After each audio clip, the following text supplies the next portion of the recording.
हाय, मी blogger Sarika. चला तर आज आहे आषाढी एकादशी।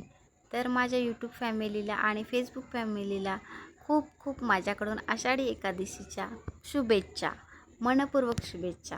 तर चला, आज खूप छान सकाळी अशी पूजा करून घेतलेली आहे आणि तुम्हाला सांगते ना, आज माझी इच्छा झाली की तुळशी देवाला व्हावी। तर मी सगळ्या देवांना तुळशी वाहिलेली आहे माझ्या छोट्याशा मंदिरात आणि बघ मस्त फ्रेश रेडी होऊन निघालेली आहे आता मंदिरात जाण्यासाठी। तर आमच्या गावाकडे मंदिर नाही आहे, त्याच्यामुळे मी आमच्या रोहा तालुक्यामध्ये आलेली आहे। तर खूप छान इथे विठ्ठल रुक्मिणीचं मंदिर आहे, दरवर्षी मी इथेच येते। तर तुम्हाला दाखवते आता, हा आहे आमचा रोहा आणि इथे आहे मस्त असं मंदिर आणि खूप छान म्हणजे खूपच छान करतात तिथे। तर चला आता आपण जाऊया आतमध्ये। तर आतमध्ये गेल्यानंतर तुम्ही पाहू शकता किती छान मंदिर आहे।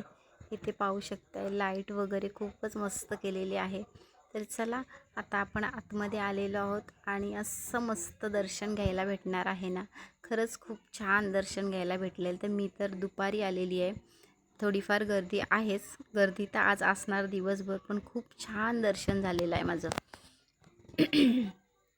पण असं दर्शन झालं ना आरामात दुपारच्या टायमात की बरं, कारण सकाळी खूपच गर्दी असते, त्याच्यामुळे यायला प्रॉब्लेम होतं सकाळी। त्याच्यामुळे दुपारी मी आज आली की गर्दी कमी मिळणार, पण तरीसुद्धा गर्दी आहेच। चला तर आता आपण एक 5-10 मिनटं बसूया, थोडंसं कीर्तन ऐकूया आणि मग बाहेर पडलेली आहे मी आता। आणि इथे सुद्धा एक आजी बसलेले आहेत आणि त्यांच्याकडे सुद्धा छोटीशी एक देवी आहे। म्हटलं तिथे थोडीशी दक्षिणा देवी, तर मी छान दक्षिणा दिली आणि दर्शन केलं।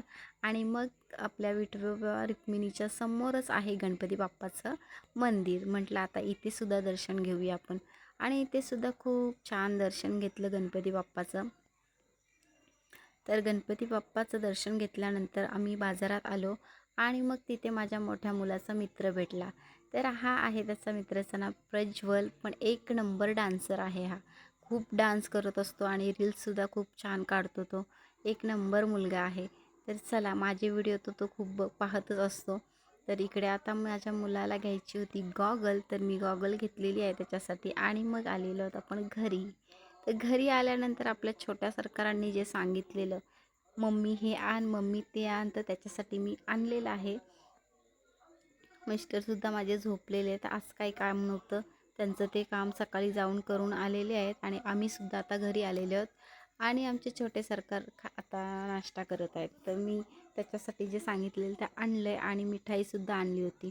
तर चला, आज माझ्या जाऊबाईंनी माझ्या उपवासाची सोय केलेली होती, तर तिने अगोदरच माझ्यासाठी बनवलेलं, कारण मी मंदिरात गेली होती। तर मी त्यांना थँक्यू म्हणेन की कधीही असंच करतात। चला तर भेटू आपण नेक्स्ट व्हिडिओमध्ये।